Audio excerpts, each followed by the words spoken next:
Hello, everyone. I am here today with a special someone that I had met in one of my trainings, and I want to share with you Sarah Chann. Sarah Chann is a healer and coach, and she works with women who feel like their perfect life is starting to fray at the edges and who really want to put down their burden in a safe space. Sarah coaches these women to embrace pleasure as their birthright and to amplify this pleasure by aligning their life with their cycle and to create a life free from the shame they have kept hidden within. I'm so excited to have Sarah here today. Sarah, welcome. Well, thank you so much, Carrie. I'm so pleased to be here too. Thanks. Yeah, I'm glad you were able to join us. I'm so thrilled that you're willing to be here today and share what you have to offer, because I think it's really important for women to be aware of, their cycle and to really focus on, their right to have pleasure in their lives, right? We can lose that as women today with so many burdens that we carry and all the things that we have to hold on. We sometimes forget that, we need pleasure. We need to take care of ourselves, right? Absolutely. Yeah.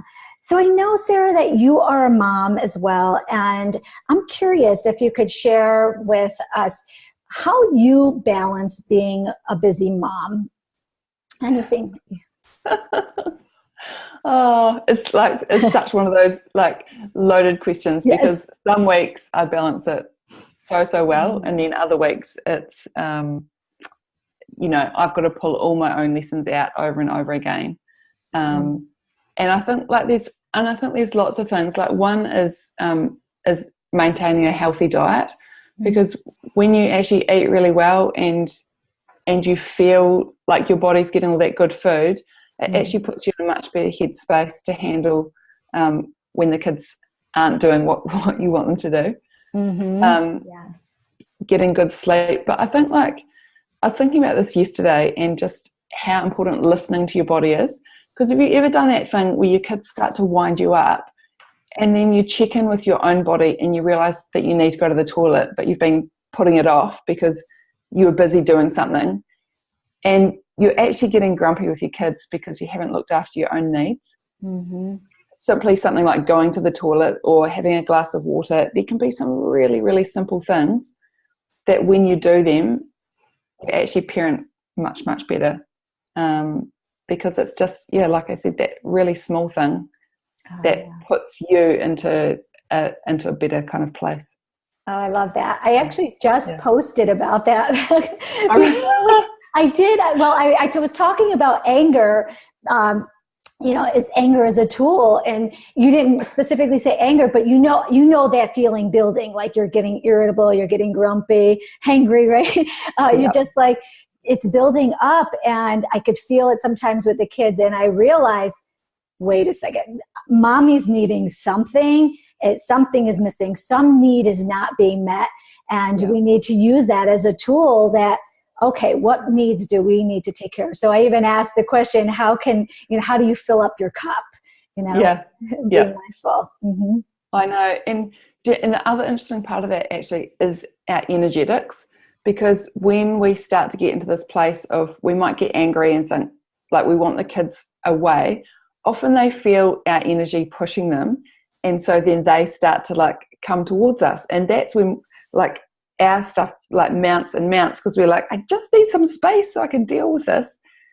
And often I find, and this is one of those ones that I have to constantly tell myself, when I want to push them away and they come forwards, that's when I actually have to go towards them.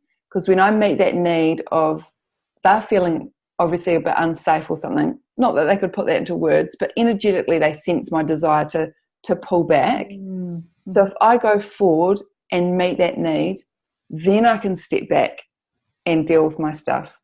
Because they feel like they've been kind of filled. But it's counterintuitive, because when you want to retreat and kind of, I've got to those places where I feel so empty. I'm like, I just need to be alone because that's how I fill myself up, having some alone time. And they sense that if I can remember to step forward and meet their need first, then I can have my peace much more easily. Yeah. Oh, yeah. You point out that dance and relationships, that to the seeker and the distancer that happens in all relationships. So yeah, that makes sense. But I like how you pointed out initially that if we're taking care of ourselves, so we're eating healthy, if we're trying to get rest or resting when we can, taking that time for ourselves and implementing those self-care practices, our cup is filling up. It might not be overflowing when you have kids, right?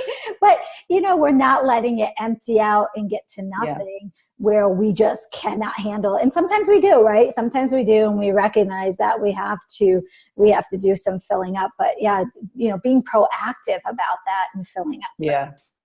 Yeah, absolutely. Thank you. Well, thanks for sharing that. So, Sarah, I know that you do work with helping women get connected to their cycle, but I'm curious. The women that I am sharing this with, we're really focused on and have the intention to bringing in simplicity in our lives to create more ease, so that we can connect with ourselves and in our relationships. And also to inspire our lives and to inspire other people's lives. So I'm curious, what tip do you have, or a strategy or something that you could share with the women that would help them?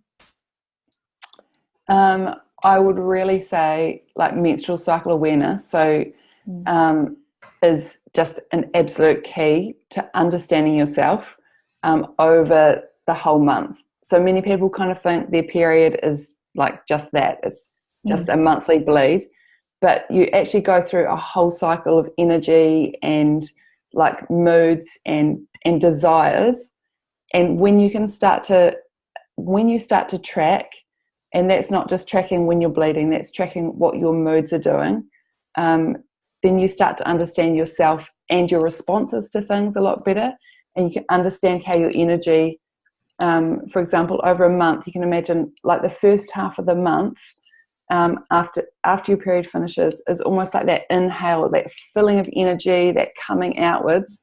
And then the second half is like an exhale. It's a returning inwards and again, it's your focus has gone out and then your focus comes and turns back in.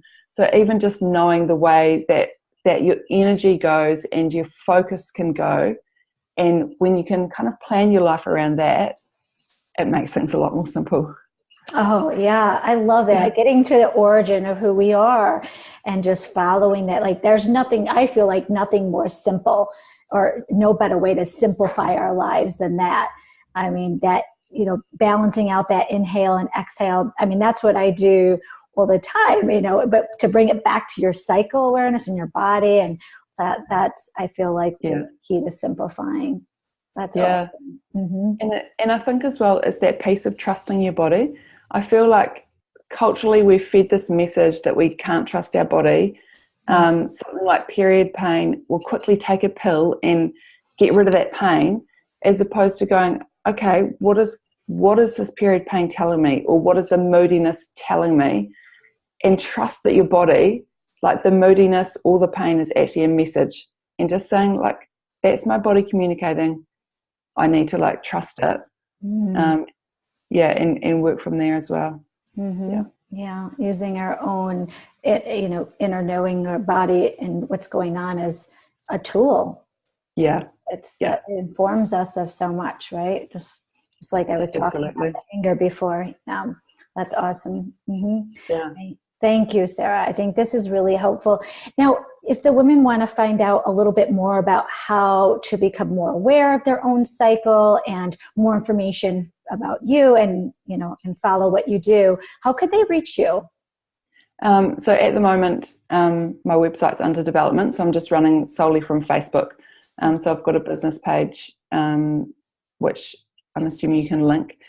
Yes, I'm going to put that I'll put that in the comments. Absolutely. Yeah, cool. Easily access that. Yep. And so the pinned post on there I've got is an ebook that I've written, which just goes, it basically tracks you through like the 4 parts of your cycle and what you can expect energetically and mood-wise, and also how you can plan your life around your cycle and certain things that it might be good to do, exercise and food and that kind of thing, just to be able to support yourself throughout the whole month. That's awesome. So they can just go to your Facebook page and there's a link on there to get this free guide? Yeah, pinned to the top, so it should be easy to find. It's pinned. Okay, awesome. Yep. So pinned at the top, they can get that free guide. I got your guide, Sarah, and I have been using it.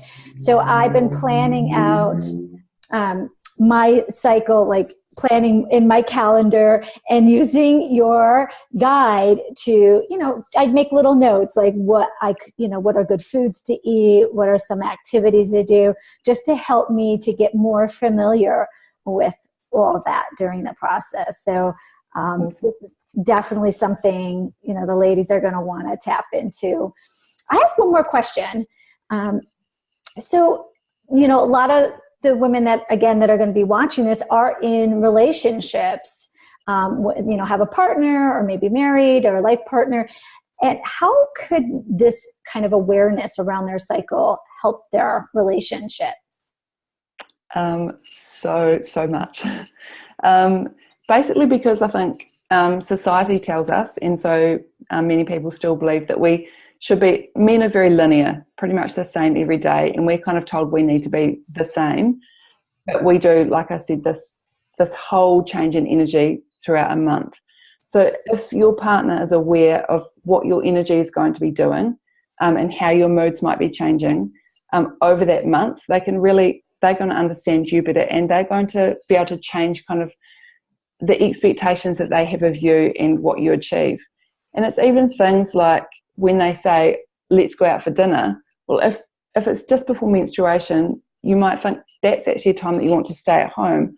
But if it's actually just before ovulation, that's a time when your energy is like right out there. And you're like, let's not just do dinner. We're going to go dancing, And if they know where you are in your cycle, then they can also start to not just understand what's going on, but help to support you through that and see when you might need a rest. Or when might be a good time to say, hey, let's have people for dinner or let's go out. Mm-hmm. It's huge, and I think it's empowering for both the man and the woman to get an idea of how things change over a month and how they can work with it.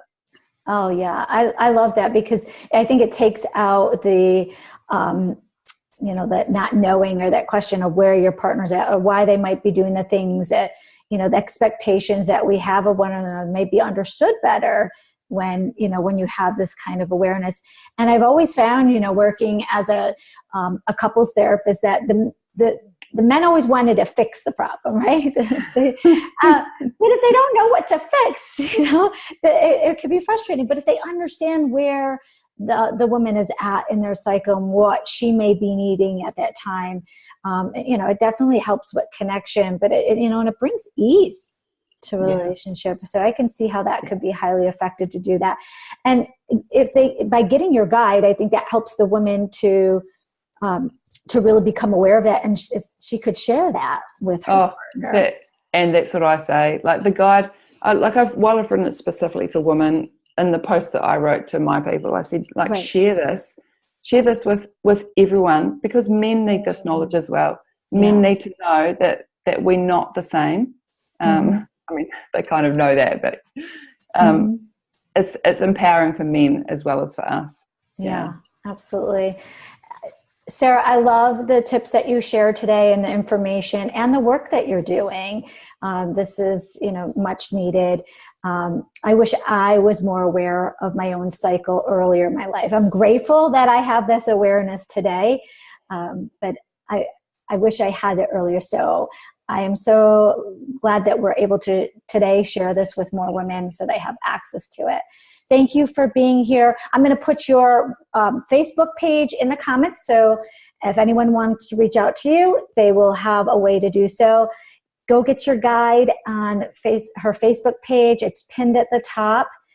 And Sarah is also in my Facebook group, Simplicity for Moms. So You can ask questions here on the comments and stuff, and I'm sure Sarah will be around to support you as well. Thank you so much, Sarah. Yeah, my pleasure. Loved it. Thank you. All right. Have a great day, ladies. Well, I got to stop my recording.